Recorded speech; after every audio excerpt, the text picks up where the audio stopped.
Welcome to the Subjective Professor podcast, where we reject coercion and hypocrisy. It's Thursday, July 24th, 2025, episode 446. Arguing with emotion versus arguing with reason. That's our topic of the day. But first, a couple of things that have been in headlines or trending, memeing. I saw this meme that Mamdani wants to empty out the prisons. And unfortunately, I broke one of my own rules and didn't do some background research and made a comment on it, without researching it first. And it turns out that that meme is based on some comments that he made 5 years ago or so, 5 years ago or so, before he was running for mayor, where he would also go into how violence is a construct. In the back of my head, I thought, that's kind of weird that running for mayor, that he would say something so outrageous. And so I basically said, oh, well, this is surely going to be a Marxist paradise. And so all the Marxists slash socialists should move to New York City so they can enjoy the Marxist paradise. And I got some replies, and unfortunately, that's when I did the research and realized that it was comments he made before. However, as my experience in the arbitration proceedings have made me understand, it doesn't matter how long ago you said something, right? You said it, therefore it's attached to you. And without a explicit denial and renouncing of those comments, yeah, they'll follow you around all the time. So there's that. So on the one hand, yeah, I probably it would have been better to post something far more contemporary and relevant. Nevertheless, it's he hasn't, um, how shall I say, renounced or repented or recanted all of those early statements, and so therefore he probably still believes that. And you can bet that that will influence his policies that he'll try to have passed as mayor of New York City.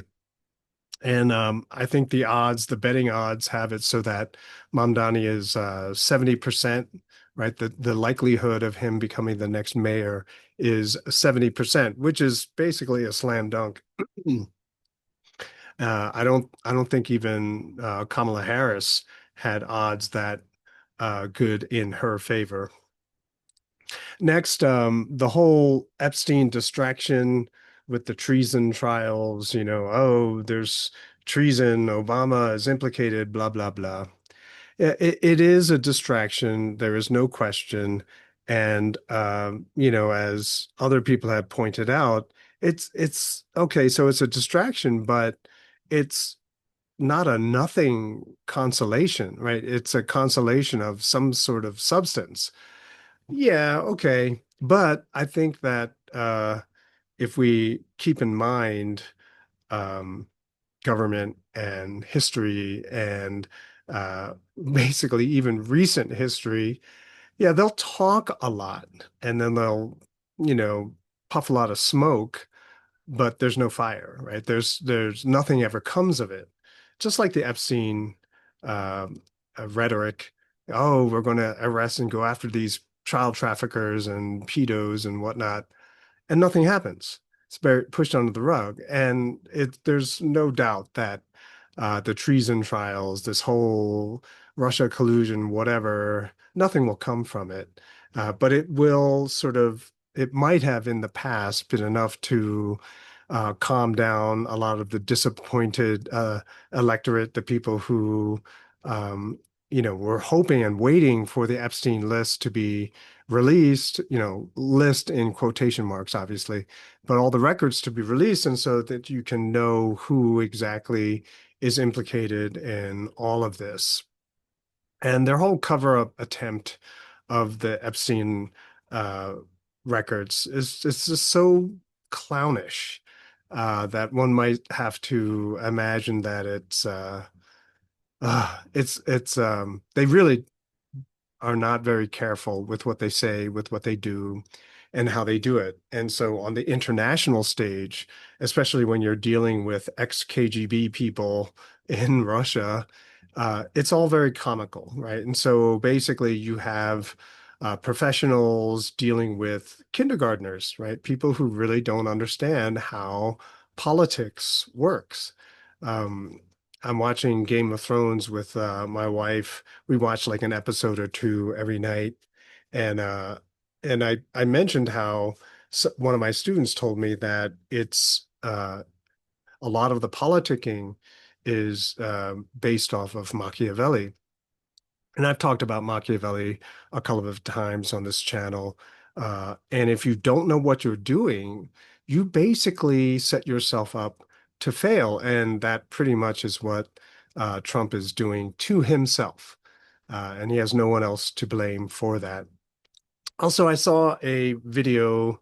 I don't know how legit it is, but it kind of made sense because they had audio recordings of how Christy Nome is part of those the video, but it was saying that Trump tariffs are being used to compel UN Sustainable Development Goals, in particular ID trackings, right? So the tariffs and part of the negotiation that's going on is to share, um, you know, records of people to be able to track people across not just state lines, but national borders. So, sort of a global tracking system, you know.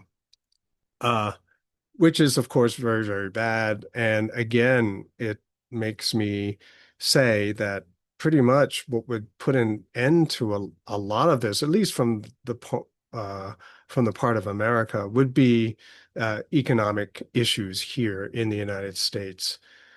It's going to be chaos, right? All of the turmoil caused by the economic problems here in the United States are going to it's going to lead to more authoritarianism. And so all of this work that they're doing now for tracking and for monitoring and spying, it's all going to be used for us, against us, to control us. So that's something to watch out for. All right, so getting to the topic of today, I used to give a paper assignment to my classes, sort of an exercise in deconstruction. And the point of the assignment was to see if they really understood what the class was trying to teach. That most people today, when they engage in knowledge production, which is a concept I introduced on this channel way back, but the process of making knowledge and then disseminating this information. And it doesn't have to be technical. It's like I saw a great movie today and I'm asking other people to go see it. You're a knowledge producer when it comes to your small little part of the world. You just upscale it, and if you're a podcaster with millions of listeners, then obviously the knowledge producer label becomes more significant because of the reach, because of how many people will listen to what you say. Nevertheless, the dynamic is the same. The mechanism is the same. One person observes something, read something, it doesn't matter, but observes something and then repeats it to other people. That is a knowledge producing activity. And so the process that that we use to talk with other people incorporates and uses a lot of this knowledge production type phenomena. And it does not necessarily mean that you've done lots of research. It doesn't mean anything about right or wrong, true or false. You are sharing your personal understanding of a situation. And sometimes a person might say, but it's the truth, right? But it's always only subjective. Right. And so the assignment was to show how people argue, how they engage in debates, and how they try to persuade other people to agree with what they just said. Um, I also want to say in here that many people will sort of go on a tirade when they're not really trying to persuade someone. They're basically talking over people. I think I told you the one story where was called in to the office to discuss a student grievance, and I had to sit through an hour and a half. I kid you not, 1 hour and 30 minutes of profanity, just telling me how incompetent I was and how uh, dumb I was because I supported ideas of freedom as opposed to socialism and communism. Right. So that kind of situation, they don't let you respond until they run out of breath or run out of things to say, or they get too tired to keep talking.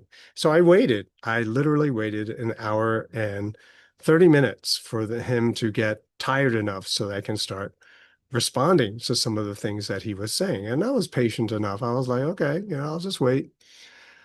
But most people, and the way this assignment was constructed, you had 600 words. You had to make an argument in 600 words, uh, and you had to persuade me to agree with you about an issue. So, number one, you begin with a thesis, tell me what's important. You give me three reasons why this is really important. And your conclusion is some call to action, right? And call to action basically is a call to legislation. That's generally what people imply or hint or come out and actually say. There ought to be a law, right? Something must be done. And what they're doing is they're calling for some kind of legislation to fix the water problem, to fix the homelessness problem, to fix food insecurity, whatever issue it is. A person is going to say, this is so important, we must do something about it. And so some sort of legislation is going to be proposed, or you can be lazy and just simply say, that's why we have to raise taxes on the super rich, right? So the assignment was to do that. And you had to do that in 600 words, not an hour and a half, right? So 600 words, 2 pages, two double-spaced type pages. Just get to the point, right? And then I said, then the second part of the assignment was in 300 words, pretend to be me and deconstruct your persuasive argument, right? So they make their case for 600 words, and then they have to show me they understand deconstruction. They have to understand subjectivity by pretending to be me for 300 words and basically show how I don't have to agree with them because their argument is subjective. Okay. And so, as I said even yesterday, but I say frequently, postmodernism, all that is the process to bring out the subjective perspective. Like, what subjectivity, what is the perspective, the subjective perspective that is used to create information, perception, a vision, a picture? Doesn't matter. What is the subjectivity? And then once you see the subjectivity and you find the subjectivity by deconstructing whatever it is that you are presented with. And so the deconstruction process, or taking apart, right, to deconstruct the argument, you reveal the subjective point of view. That's postmodernism, right? So all it is finding subjectivity. Like, what was the subjective perspective that says we have to do something about homelessness? Okay. And once you reveal that subjectivity, once you understand what that perspective is, then it becomes relatively easy to find alternate solutions, uh, solutions that do not require legislation. Right. And so that's why I don't have to agree with you, because you're just being subjective. The purpose of this was and I told everyone, choose something you're really passionate about, right?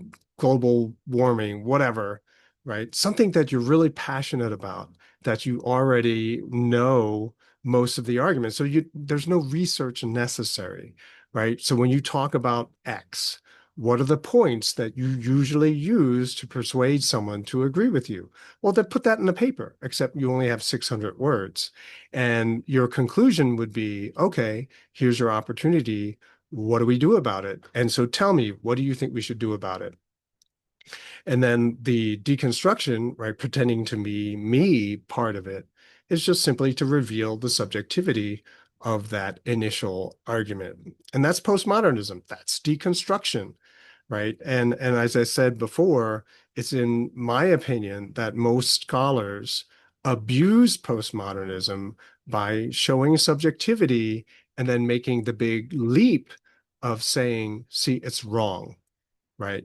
It's bad. And so we have to do this instead, right? So it's as if there is that perspective that we are given is oppressive, and it's pretended that it is absolute. There are no alternatives being presented to us, and so therefore we have to force a alternative on these authoritarians, right?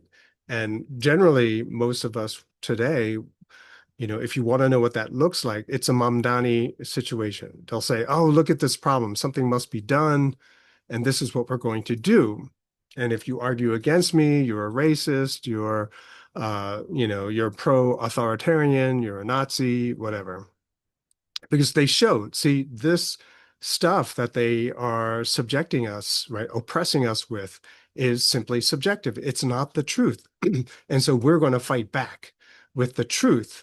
But of course, that truth that they are presenting as a pushback is also subjective. Okay. And so that's what they were supposed to come away with by revealing that their initial argument was subjective. It's not absolute truth.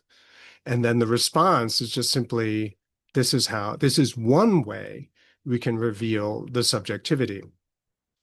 Okay. So is the world going to end or isn't it? And so once you realize that any argument, most arguments that are coercive, that are saying we have to do something about it, they're coercive, right? And generally people who are making those arguments are very angry, right? Emotion filled. So by showing and revealing subjectivity, it diffuses the argument. You get to release some of your emotion. So it is not as world ending as you think it is. We just have to think of something else or look at the situation in a different way. So the persuasion part of the argument is asking you to look at this issue from this perspective. Oh, yes, it is pretty bad. But then you shift it and you say, let's look at it from a different perspective. Oh, it's not so bad.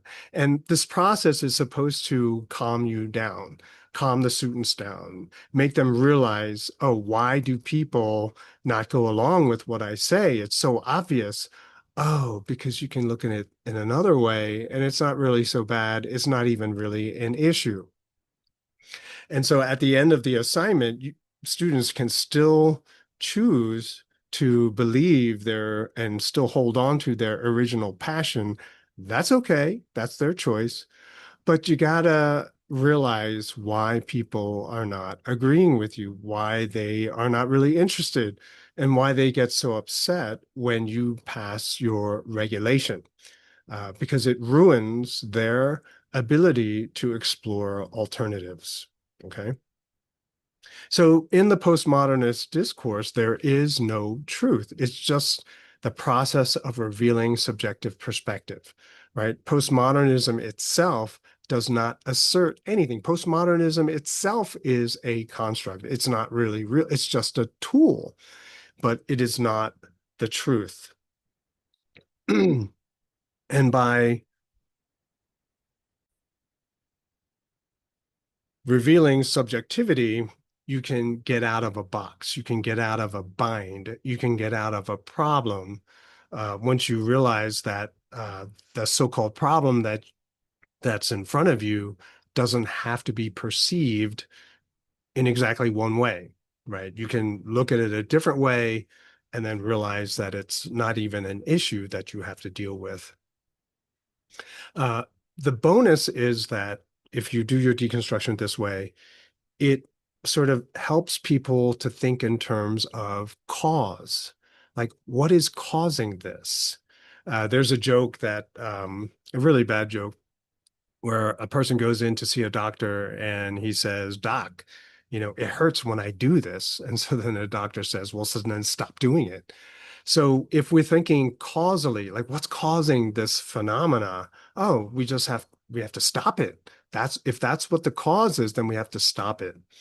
Um, Bringing in cause or the source of the problem enables people to see that it was previous legislation which created the new set of problems.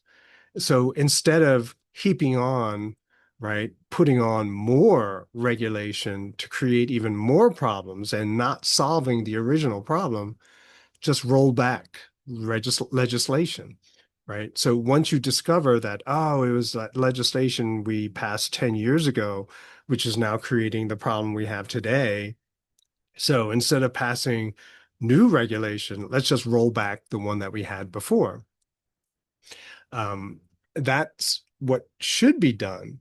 But of course, as I've said before, once you pass legislation, all these special interests now then use that regulation to make more money, to gain some kind of edge and to profit from that legislation, right? They don't care about solution. They don't care about the original problem. They just care about making money. And most people don't know that this is how the game is played. And so therefore they're left wondering, wow, why didn't the problem get solved? I tried to talk everyone into believing that, and things are worse now. So I guess we have to go back to our politicians and ask them to do something else. Marxists love this game. Socialists, they love this game because it's all about power. Failure is not a problem, right? So not being able to solve the original problem, it's okay because you got the power, and that is the goal, right? So you have the what do you call that? The useful idiots who believe that they're actually doing something and they are the fuel, the energy, and the votes that get them into office. But in reality, it's going to fail. And when it does fail, most people always say the same line, it wasn't real socialism, right? That's basically what they'll say. And so they get to start all over, do it all over, create even more problems. But the line of thinking is that when you give the state or the government the power to try to solve a problem which they've created in the first place, right? Then it's socialism, right? So giving government power, which takes away power from the individual, it's socialism, right? And so it's no longer my choice. It's no longer my freedom. Now I have to do what they told me to do so that when it goes wrong, I have to pay for it too. That's socialism, okay?